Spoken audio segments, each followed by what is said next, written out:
ഏറ്റവും മോശപ്പെട്ട രീതിയിലുള്ള മാസ്ട്രുബേഷൻ ആണ് ഡെത്ത് ഗ്രിപ്പിംഗ് എന്ന് പറയുന്നത്. ഞാൻ 4/10 റേറ്റിംഗ് മാത്രമേ ഇതിന് കൊടുക്കുന്നുള്ളൂ. കാരണം അത്രയും പ്രഷർ ഉപയോഗിച്ച് പിടിച്ചു വെച്ചിട്ട് ചെയ്യുന്നതുകൊണ്ട് തന്നെ ഭാവിയിൽ നമുക്ക് ഉദ്ധാരണക്കുറവിന്റെ പ്രശ്നവും അതുപോലെ തന്നെ ഡീസെൻസിറ്റൈസേഷൻ പോലുള്ള കാര്യങ്ങളും നടക്കാവുന്നതാണ്. 5/10 റേറ്റിംഗ് വരുന്നത് നമ്മൾ കമന്ന് കടന്ന് സ്വയംഭോഗം ചെയ്യുക, അതല്ലെങ്കിൽ പില്ലോയിലോ ഹാർഡ് ആയിട്ടുള്ള വസ്തുവിലൊക്കെ റബ്ബ് ചെയ്യുമ്പോൾ നമ്മുടെ ലിംഗത്തിന് ഇഞ്ചുറി പറ്റാം, ലിംഗത്തിന് ബെൻഡിങ് സംഭവിക്കാം, അതുപോലെ ഉദ്ധാരണക്കുറവിന്റെ പ്രശ്നം വരാം.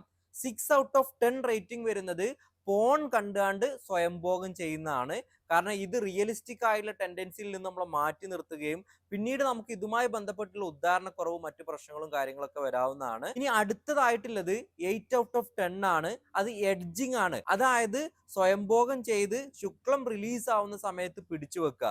ഇങ്ങനെ ചെയ്യുന്ന സമയത്ത് ബ്ലൂ ബോൾ പോലുള്ള കണ്ടീഷൻ വരാവുന്നതാണ്. 9/10 റേറ്റിംഗ് വരുന്നത് നോർമൽ ആയിട്ട് ചെയ്യുന്ന സ്വയംഭോഗമാണ്. ഇനി 10/10 ഏതാണെന്നുള്ളത് നിങ്ങൾ തന്നെ സ്വയം കമന്റ് ചെയ്യട്ടെ. മാസ്റ്റുർബേഷനുമായി ബന്ധപ്പെട്ടുള്ള പ്രശ്നങ്ങൾ, ഉദ്ധാരണക്കുറവിന്റെ പ്രശ്നങ്ങളൊക്കെ ഉണ്ടെന്നുണ്ടെങ്കിൽ ധൈര്യമായിട്ട് നമ്മളെ കൺസൾട്ട് ചെയ്തോളൂ.